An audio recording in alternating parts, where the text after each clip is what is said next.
previous edition of What's Relevant, we had started discussing about electrical noise and how we can deal with that in the system dealing specifically with the PCB. Another aspect of how to deal with electrical noise, both from preventing it and from preventing it from affecting you and from keeping it out of radiating into the environment, is how you package the system and its associated cabling. Now that's something that can have bearing on the cases, the gaskets, the material of cables. How do you shield it? How do you put those things together? What are the things that you need to be considering when it comes to what things are you segmenting? What things are you keeping apart? What are things made of, right? Sure. I mean, especially right there, case materials is a big part of what you're doing when you're looking at a design selection process. What are some of the different materials that we might evaluate when we're looking at a build system?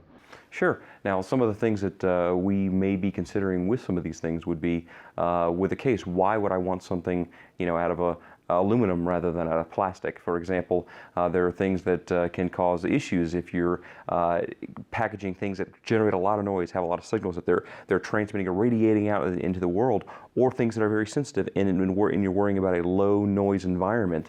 For example, if I have a case that is plastic and it really isn't interfering electrically with anything at all, then I can be accepting a lot of signals that I don't want. I can be sending a lot of signals out that I don't want. So that's why I may go to something that's highly conductive, like aluminum. Or there are other options. You can get plastic enclosures that have a lot of good EMI characteristics because they're sprayed or impregnated with materials such as silver and nickel. What do those do for me? Yeah, you've got some metallized polymers. They're plastics that have conductive carbon or other types of metal flakes in them, and those can be used to provide an amount of attenuation for signals coming in. And then you can always add these sprays that use suspended particles of silver or nickel, like you said, to coat existing enclosure and provide a conductive layer that when grounded can be used to absorb electromagnetic radiation. Of course, those are typically much more expensive than starting with a metal case to start from, but they can provide an option if necessary.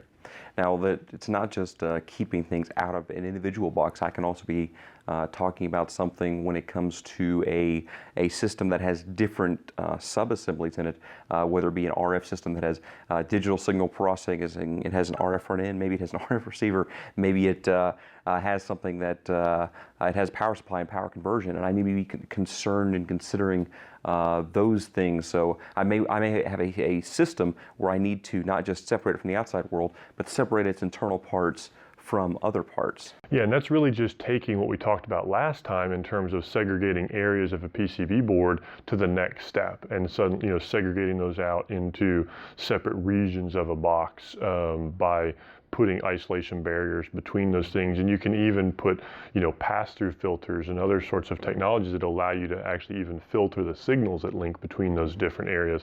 Those can be created by making separate metal boxes, by making from a single hogged out piece of metal multiple pockets that have dividing walls in between them, or sometimes on circuit boards using those metal shields that are soldered down to the board that can cover a component or group of components into a region on their own. A lot of different options. And there's a lot of spacing issues too when it comes to, well, if I have something and I do have it compartmentalized, but I always have to have a lid, right? I have to have something that brings everything together, and if I'm going to actually assemble a real physical system, then I need to be worried about, well, where do lids come together and those sorts of things. So then I have to be thinking about gaskets and gaskets that block RF energy, block that electromagnetic radiation.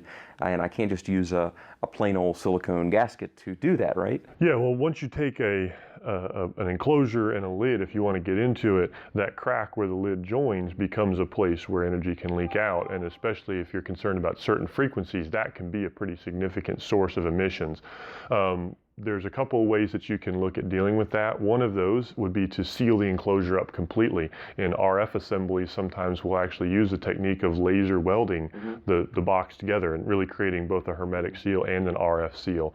But you can also use conductive gasket materials, metal fingers, metal meshes, or rubbers with impregnated metal properties that will, again, provide that conductive closure so that all of those cracks are blocked off. Okay, well that's a good point, because in anything where we have a crack will allow certain frequencies to come through a lot more than others, and smaller cracks, higher frequencies, but still we're dealing with propagation of energy through those things. Now, when it comes to cabling, we have to be considerate of, well, if I have something where I have a lot of energy going down the line, or I have frequencies that I want to be worried about, or I have very low signals or sensitive signals, or I have other signals and systems going through an area, I need to be worried about shielding my cabling. Now, do I have twisted pairs, or am I running grounds with things? Now, what am I considering when it comes to grounding and shielding and those sorts of things once I leave my box and I'm going elsewhere in the system? Yeah, cables are particularly challenging because, like we talked about last time, the longer you make something, the lower frequencies it becomes susceptible to, because it becomes just a longer antenna.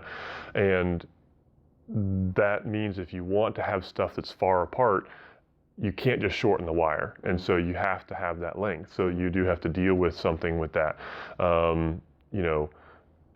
Twisted pairs, used pretty much very well known in the form of Ethernet. It can run quite long distances over a twisted pair that allows for common mode noise isolation without having to wrap some sort of metal shielding around the entire cable. Coaxial lines, used to be pretty popular in coax and thin net types of applications, but still used for higher frequency domains. Impedance control type.